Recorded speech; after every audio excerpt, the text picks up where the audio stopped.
അങ്ങനെ ഈ സീസണിലെ ആദ്യത്തെ ഫിഷിങ്ങിന് വേണ്ടി ഞാനും ഇറങ്ങി പുറപ്പെട്ടേക്കുവാണ്. ഫിഷിങ് തുടങ്ങിയിട്ട് കുറേ നാളായി, പക്ഷെങ്കിൽ ഞാൻ ആദ്യമായിട്ടാണ് ഇപ്പോൾ വരുന്നത്. എൻ്റെ പുതിയ ഇത് കണ്ടോ, ഹാറ്റ് കണ്ടോ, ഇതിൽ ഫാനുണ്ട്. നോക്ക്, ഇവിടെ ഫാനുണ്ട് ചൂടത്ത്. ഇത് സോളാറാണ്. അപ്പോൾ അതുകൊണ്ട് എപ്പോഴും അതെങ്ങനെ ചാർജ് ആയിക്കൊണ്ടിരിക്കും. ഇതൊരു ബട്ടണൊക്കെ ഉണ്ട് ഓണാക്കാൻ വേണ്ടി.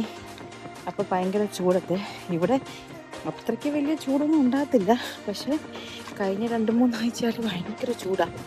അപ്പോൾ ഭയങ്കര വെയിലെന്ന് പറഞ്ഞാൽ ഇവിടുത്തെ UV ഭയങ്കര റിച്ചാണ്. അതുകൊണ്ട് നമുക്ക് ഭയങ്കര ബുദ്ധിമുട്ടാണ് ടോളറേറ്റ് ചെയ്യാൻ വേണ്ടി. അപ്പോൾ ഞാൻ ഇങ്ങനെയൊക്കെ വരുമ്പോഴത്തേക്കും വയ്ക്കാൻ വേണ്ടി മേടിച്ച ഒരു ഹാറ്റാണ് ഇത്. അതൊക്കെ വെച്ചോണ്ട് ഉണ്ട് ഞാൻ ഇങ്ങനെ പോവാ. അച്ചാച്ചൻ എന്നെ ഇട്ടിട്ട് മുങ്ങിപ്പോയി. ഞാൻ ഈ ഹാറ്റ് വെച്ചേക്കുന്നത് തിരിച്ചാണ് ഞാനിപ്പോഴാണ് റിയലൈസ് ചെയ്യുന്നത്. ഐ മീൻ എവിടെയെങ്കിലും വയ്ക്കാം. അപ്പോൾ കണ്ടോ, പ്രാവശ്യം നല്ല അതിമനോഹരമായ സീസണിൽ നമ്മൾ എത്തിയിരിക്കുവാണ്. പോട്ടെ, അച്ചാച്ചൻ അങ്ങ് പോയി, ഓടിപ്പോട്ടെ. ഞാൻ ഇവിടെയാണ് നമ്മൾ ഫിഷിങ്ങിന് വേണ്ടി എത്തിയിരിക്കുന്നത്. കുറേ ആൾക്കാരൊക്കെ അവിടെ ഇവിടെയൊക്കെ നിൽക്കുന്നുണ്ട്. ഈ പുള്ളിക്കാട്ടി ക്രാബ്സിനെ പിടിക്കും, പലവും. നല്ല രസമാണ് ഇന്നത്തെ വെയിലുള്ളത് കൊണ്ട്.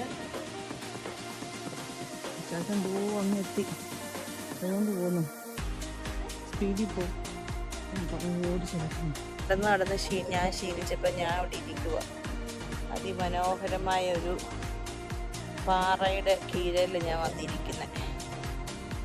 നല്ല രസമാണ്. ചൂടുണ്ട് ആക്ച്വലി വെയിലിന്. പിന്നെ നമുക്കൊരു പാള പോലത്തെ ഹാറ്റ് ഉള്ളത് കൊണ്ട് കുഴപ്പമില്ല. എന്തായാലും ഇരിക്കാം, നോക്കാൻ വല്ലത്തിനും കിട്ടുമോ.